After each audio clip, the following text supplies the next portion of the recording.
El fun- eh, Hoy es 17 de enero del 2021 y hoy toca el capítulo número 15, el funeral. La noche invernal era oscura y sin estrellas. La brisa se había convertido en un huracán que arrastraba cellisca y nieva, cuyos copos traspasaban las armaduras con la crudeza de las flechas hasta congelar la sangre y el ánimo. No se establecieron turnos de vigilancia. Cualquier hombre apostado en las almenas de la torre del sumo sacerdote habría muerto bajo los rigores del ventisquero. Tampoco eran necesarios los centinelas. Durante todo el día, mientras brilló el sol, los caballeros otearon el llano sin percibir indicios de regreso de los ejércitos de los dragones. Ni siquiera después de anochecer se distinguieron más que algunas fogatas aisladas en el horizonte. En esta impenetrable oscuridad, con el vendaval aullando entre las ruinas de la derrumbada torre, como si pretendiera imitar los gritos de los dragones asesinados, los caballeros de Solamnia enterraron a sus muertos. Los cadáveres fueron trasladados a un sepulcro cavado en la roca debajo de la torre. Tiempo atrás se había utilizado para albergar los despojos de los miembros de la orden. Pero eso ocurrió en un pasado inmemorial, cuando Uma cabalgaba hacia su gloriosa muerte en los campos. La cámara mortuoria habría caído en el olvido de no ser por la curiosidad de un Kender. En una época debió estar custodiado e incólume, pero el transcurrir de los años la había arruinado. Cubría los pétreos ataúdes una capa de polvo. Una vez que la hubieron limpiado, nada pudo leerse de las inscripciones talladas en la roca. Llamado la cámara de Paladine, el sepulcro era una estancia rectangular construida en un subterráneo donde no pudo sufrir los efectos de la destrucción de la mole. Una larga y angosta escalera conducía a sus entrañas desde una inmensa puerta de hierro en la que aparecía grabado el emblema de Paladine, el dragón platino, antiguo símbolo de la muerte y el renacer. Los caballeros iluminaron la sala con antorchas que ajustaron a oxidados pedestales metálicos sujetos por herrumbrosas tachuelas a los muros. Los féretros de piedra de los caballeros muertos en viejas lides jalonaban las paredes de la estancia.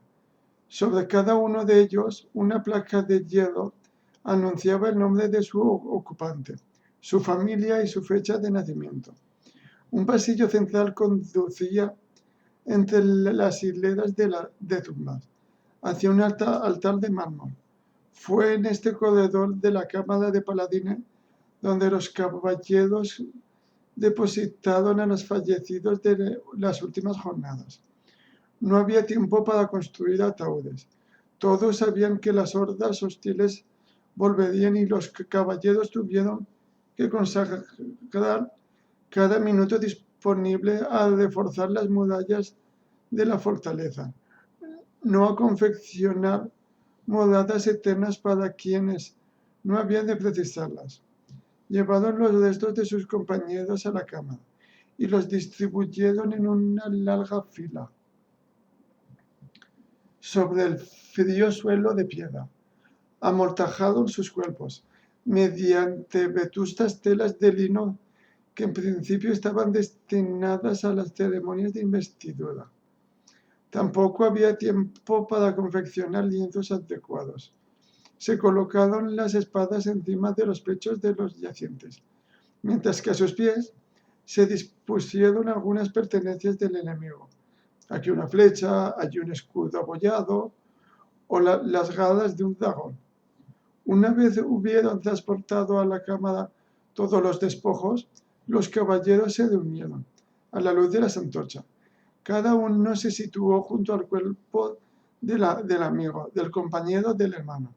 Al fin, en medio del silencio tan impenetrable que todos odian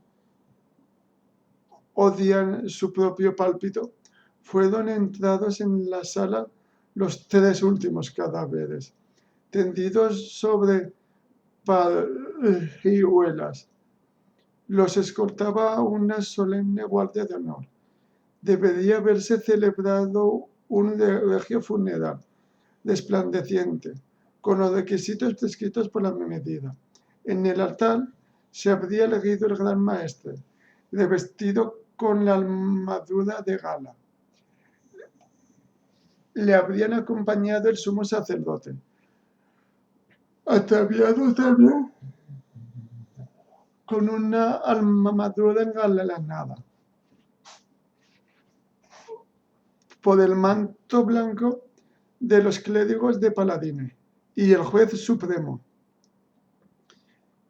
que se reconocía gracias a la capa negra de la judicatura. El altar habría sido circundado por guirnaldas de rosas, y los dorados emblemas del Martín Pescador, la corona y la espada habrían refulgido sobre la marmórea superficie. Pero en el hada solo había una muchacha elfa, vestida con una armadura abollada y manchada de sangre.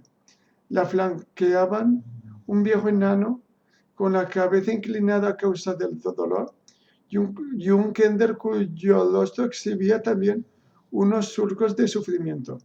La única rosa que adornaba el altar era de un color negro, hallada en el cinturón de Sturm, al lado de una dragonlance de plata ennegrecida por la sangre seca. La guardia llevó los cuerpos al fondo de la cámara y los depositó en actitud reverente frente a los 3 amigos. A la derecha estaba el cadáver del comandante Alfred Malkenin, ocultos piadosamente sus mutilados restos bajo un retazo de lino blanco. A la izquierda se hallaba también el comandante Derek Coward, al que habían tapado el rostro con un paño para que nadie viese la espantosa mueca adoptada al sobrevenirle la muerte. En el centro yacía Sturm Blaze. Ningún lienzo lo cubría, tan solo la armadura que luciera durante el día. La espada de su padre descansaba en su pecho, sujeta por sus rígidas manos.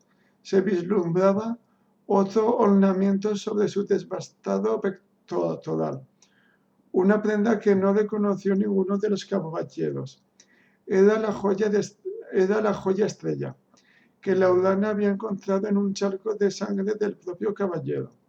Su superficie estaba opaca, habiéndose extinguido su brillo mientras la elfa la sostenía en su palma. Más tarde comprendió su secreto, cuando tuvo ocasión de estudiarla. Era así como habían compartido el sueño en Silvanesti. ¿Había descubierto Sturm el poder de la gema? ¿Conocía la dimensión del vínculo que lo unía a Lana? Probablemente no, se dijo la muchacha con tristeza. Ni tampoco había adivinado la intensidad del amor que representaba. Ningún humano podía hacerlo, pensó afligida, en aquella mujer elfa de cabello azabache que debía saber que el corazón sobre el cual yacía había enmudecido para siempre.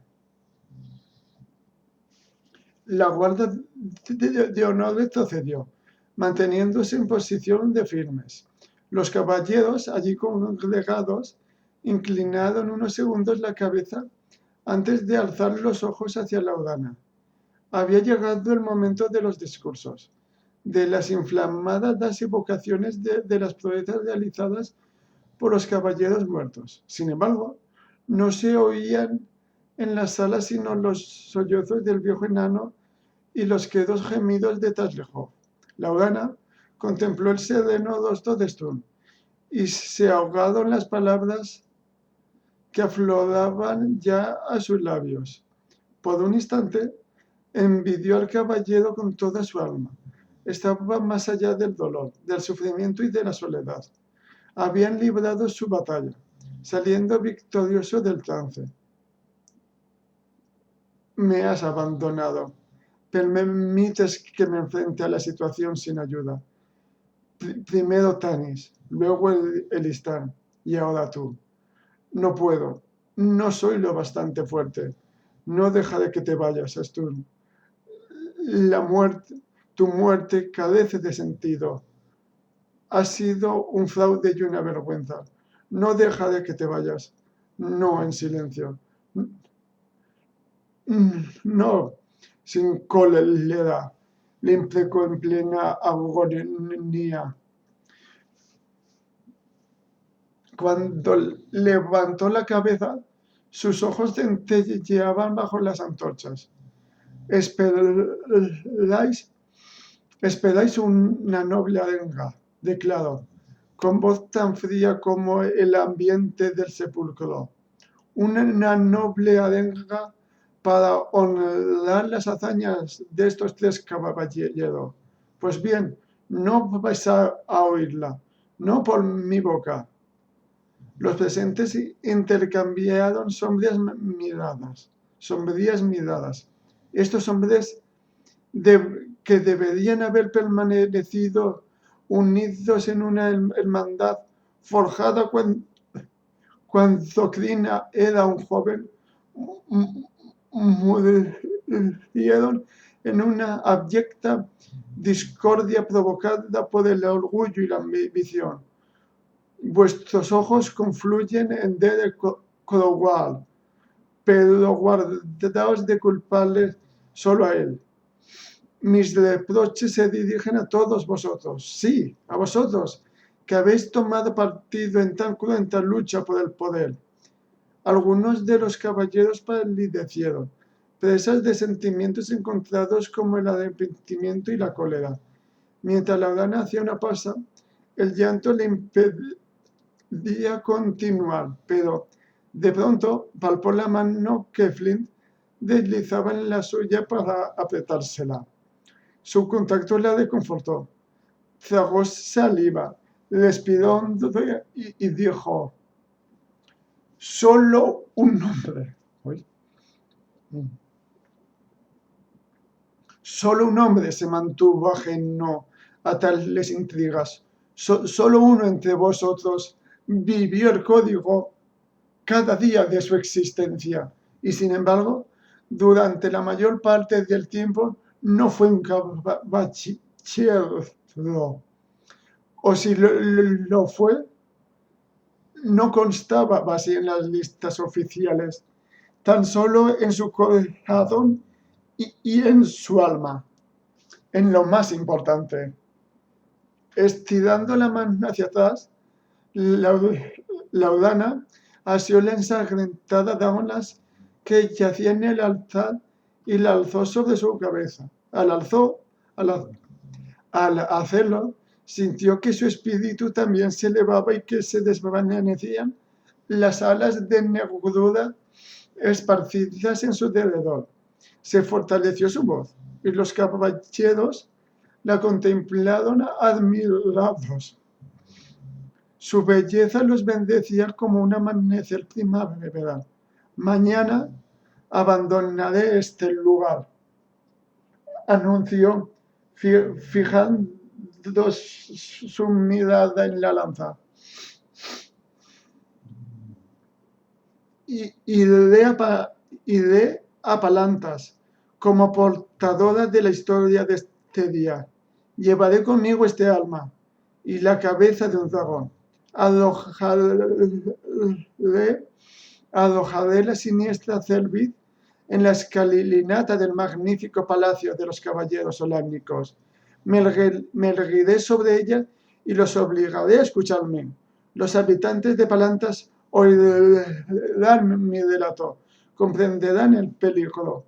Luego viajaré a Sancris, a Elgoth y a todos aquellos rincones de nuestro mundo donde las personas rehusan olvidar sus mezquinos odios y unirse contra el enemigo común. Porque hasta que no venzamos la mediocridad que anida en nosotros, como hizo este hombre, no conquistaremos la perversa fuerza que amenaza con aniquilarnos. ¡Paladine!, exclamó vuelta hacia el invisible cielo. Y sus palabras resonaron como la llamada de una trompeta. Paladine, te invocamos como leal escolta de los caballeros que murieron en la torre del sumo sacerdote. Otorga a quienes quedamos en un mundo arrasado por la guerra la nobleza de espíritu que encarnó esto durante toda su estancia. Laudana cerró los ojos y dejó que las lágrimas fluyeran por sus mejillas. Ya no lloraba por Sturm, a pesar que la abrumaba era por sí misma,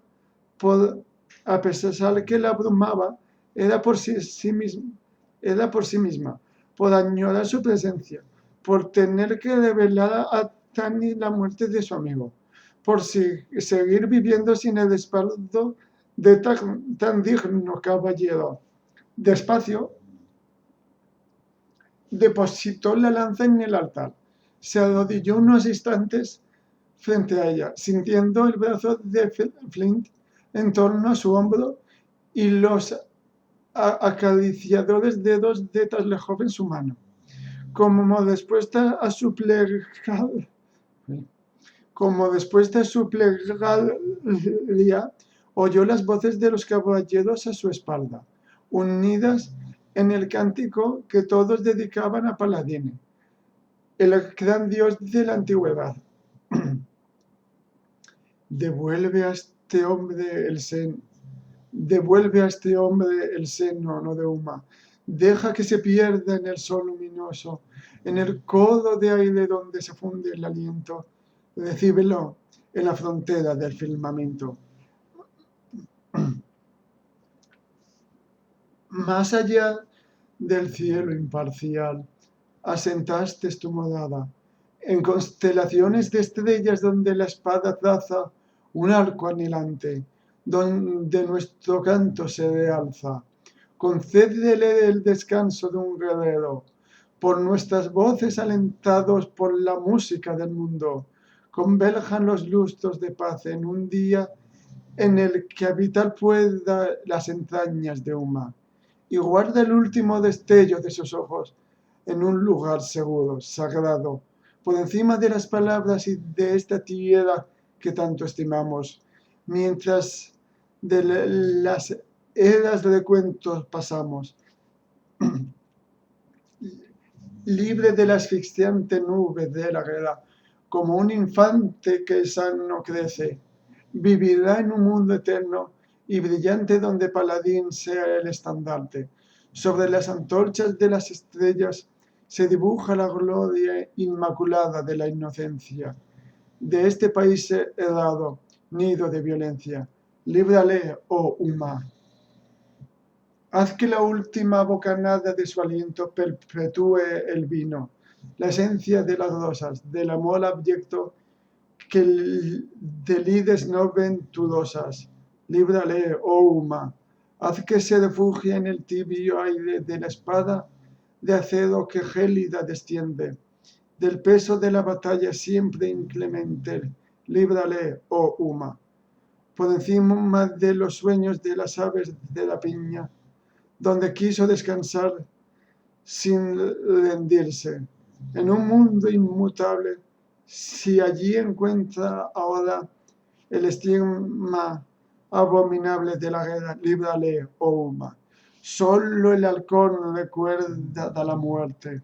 En un universo perdido, de la oscuridad de la aniquilación de los sentidos, te lo suplicamos agradecidos. Líbrale, oh Uma. Pronto se alzará la sombra de Uma, del seno de la muerte, quebrando su vaina, del cobijo de la mente en una bruma vana. Te lo suplicamos agradecidos. Líbrale, oh Uma. Más allá del cielo imparcial, asentaste tu morada. En constelaciones de estrellas donde la espada traza un arco anhelante, donde nuestro canto se realza, devuelve a este hombre al seno de Uma. Más allá del cielo imparcial, concédele el descanso del guerrero y guarda el último destello de sus ojos. Libre de la asfixiante nube de la guerra sobre las antorchas de las estrellas. Haz que la última bocanada de su aliento, haz que se refugie en el tibio aire, por encima de los sueños de las aves de la piña, donde solo el halcón recuerda la muerte. Pronto se alzará la sombra de Uma, más allá del cielo imparcial. Terminado el cántico, los caballeros desfilaron despacio, uno tras otro, con paso solemne por delante de los muertos. Todos se arrodillaron unos momentos frente al altar para rendir el debido homenaje a quienes los habían guiado. Abandonaron acto seguido la cámara de paladines, regresando a sus fríos lechos en un intento de hallar cierto reposo antes de que amaneciera. Laudana, Flint y Taylor quedaron solos junto a su amigo, estrechados en un abrazo y con los corazones palpitantes. El gélido viento penetró con su poderoso silbido en la sala de los sepulcros donde la guardia de honor esperaba para sellar su puerta. Cadan Bea de Ox, susurró Flint en lengua nani, a la vez que se frotaba el rostro con su mano ajada y temblorosa. Los amigos se reunirán en el seno de Deox. Revolvió en su saquillo, extrajo un pequeño tronco tallado en forma de rosa y colocó tan delicada obra de artesanía en el pecho de Sturm, al lado de la joya estrella de Alana. Adiós, Sturm, dijo Tas trastornado.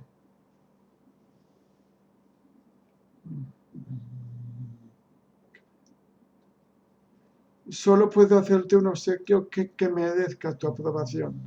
No creo que comprendas su significado, aunque nunca se sabe. Quizá lo conozcas mejor que yo mismo. El Kendel introdujo una liviana pluma blanca en la inerte mano del caballero. Kisalan Elevas. Le tocaba ahora el turno de Laudana, que habló en elfo. El nexo de nuestro amor es eterno. Hizo una pausa, incapaz de abandonarlo en la penumbra. Vamos, Laudana, le ordenó Flint con dulzura. Nos hemos despedido de él. Debemos dejar que se vaya. Leox lo aguarda. La muchacha obedeció, en silencio, sin volver la mirada atrás. Los tres amigos ascendieron la angosta escalera del sepulcro y salieron al exterior, donde la cellisca de aquella cruda noche invernal azotó sus rostros. Muy lejos de la helada región de Solamnia, otra persona se despidió de Sturm Display. Silvanesti no había cambiado con el paso de los meses. aunque había concluido la pesadilla de Lodak y su cuerpo yacía bajo la tierra de su amado país, en la superficie quedaban vestigios del espantoso sueño. El aire olía a muerte y podredumbre. Los árboles se inclinaban y retorcían en una interminable agonía, y los maltrechos animales vagaban por el bosque, ansiosos de poner fin a su torturada existencia. En vano acechaba Lana, desde su alcoba en la torre de las estrellas, una señal que anunciaba el cambio. Los grifos habían regresado, de acuerdo con sus predicciones, al desaparecer el dragón. En un principio, abrigaba la intención de dejar Silvanesti para volver a Elrond, junto a su pueblo. Pero los grifos trajeron inquietantes noticias. Había estallado la guerra entre elfos y humanos.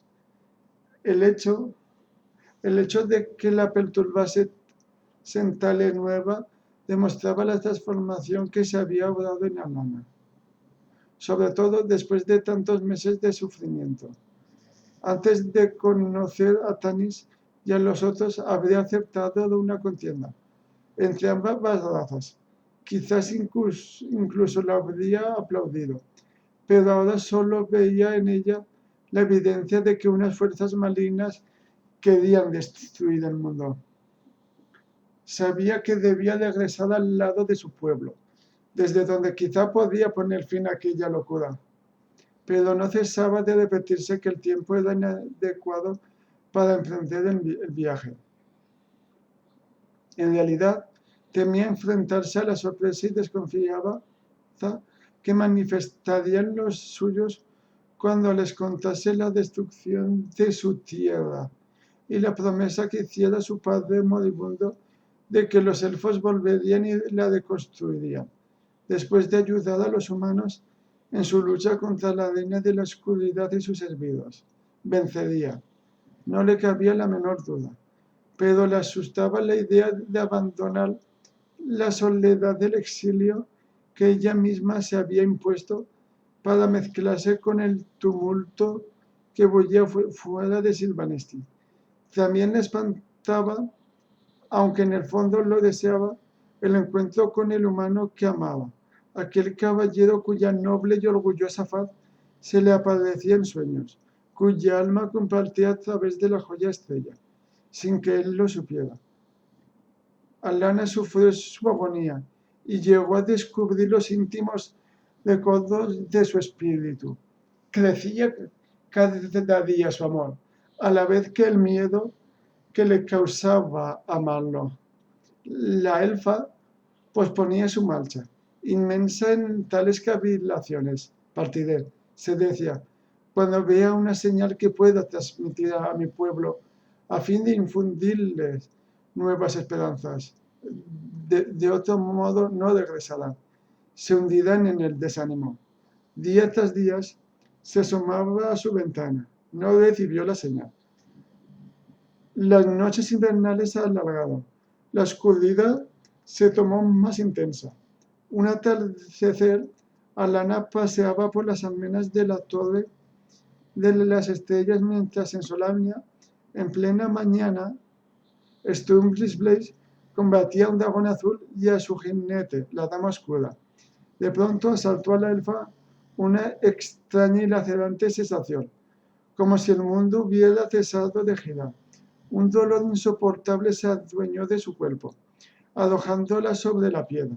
Entre sollozos de pesar y miedo, aferró la joya estrella, que pendía de una cadena ceñida a su cuello, y contempló angustiada la progresiva extinción de su brillo. Así que esta es mi señal, balbuceó amargamente, estrujando en su mano la empañada gema y agitándola frente al cielo. No hay esperanza. No nos resta sino morir en el más hondo de los desalientos.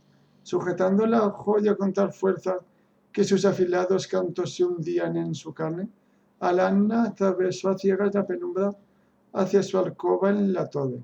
Desde allí espió una vez más su agostada tierra antes de cerrar los postigos de madera de su ventana con un estremecimiento. Dejemos que el mundo siga su camino. Mi pueblo elegirá cuál ha de ser su fin. El mal prevalecerá y no hay nada que podamos hacer para evitarlo. Yo moriré aquí, junto a mi padre, pensó entristecida. Aquella misma noche hizo su última excursión por los dominios que la rodeaban. Cubrió sus hombros en actitud despreocupada con una liviana capa y se encaminó hacia una tumba situada bajo un árbol nudoso y torturado. Sostenía en su mano la joya estrella.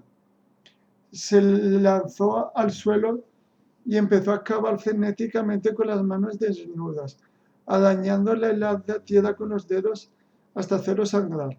Agradeció aquel dolor, más llevadero que el que atenazaba su corazón. Abrió un pequeño agujero.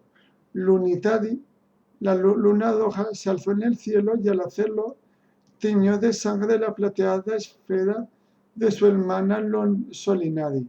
Alana clavó sus ojos en la joya, estrella, hasta que las lágrimas le impidieron verla. Instante en el que la arrojó al hoyo.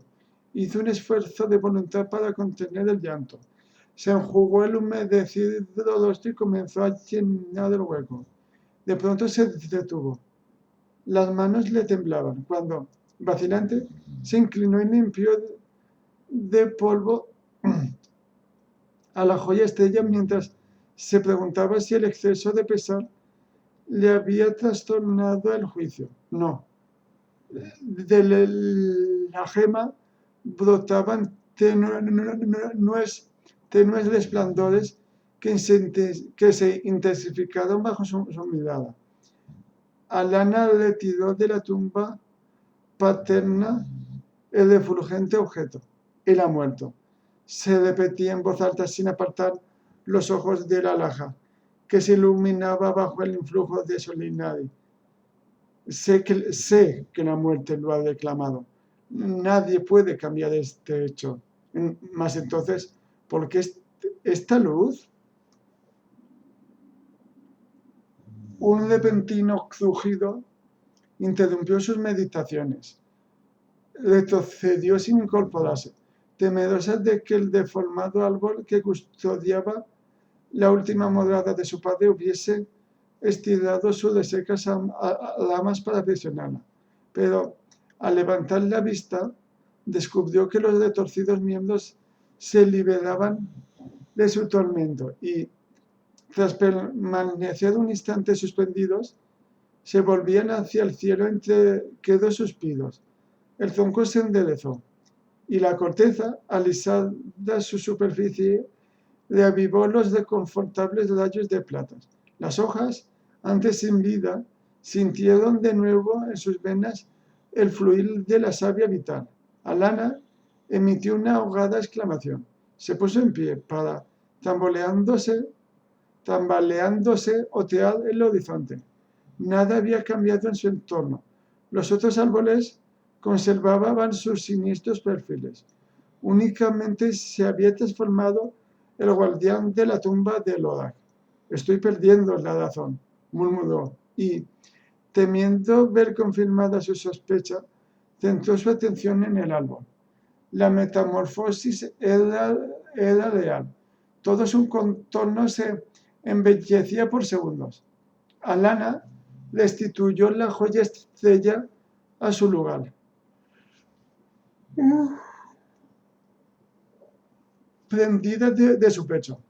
Giró entonces sobre sus talones y regresó a la torre. Le quedaba mucho por hacer antes de partir hacia Elgoth. A la mañana siguiente, cuando el sol derramó su pálida luz sobre la maltrecha tierra de Silvanesti, Alana escudriñó el bosque. No había sufrido la menor alteración. Una bruma verdosa se extendía sobre los retorcidos árboles. Supo que nada cambiaría hasta que los elfos regresasen y trabajaran para recuperarlo. Solo el custodio de la tumba de Lodak ofrecía un esperanzador contraste con el fantasmal paisaje. Adiós, Lodak. Se despidió a Lana. Prometo volver. Llamó a su grifo, trepó a su fornido lomo y pronunció una orden. El animal desplegó sus emplumadas alas y se alzó en el aire, trazando raudas espirales sobre la marchita tierra de Silvanesti. Al recibir una breve indicación de Lana, giró la cabeza hacia el oeste y emprendió el largo vuelo rumbo a Elrond. A sus pies, en lontananza,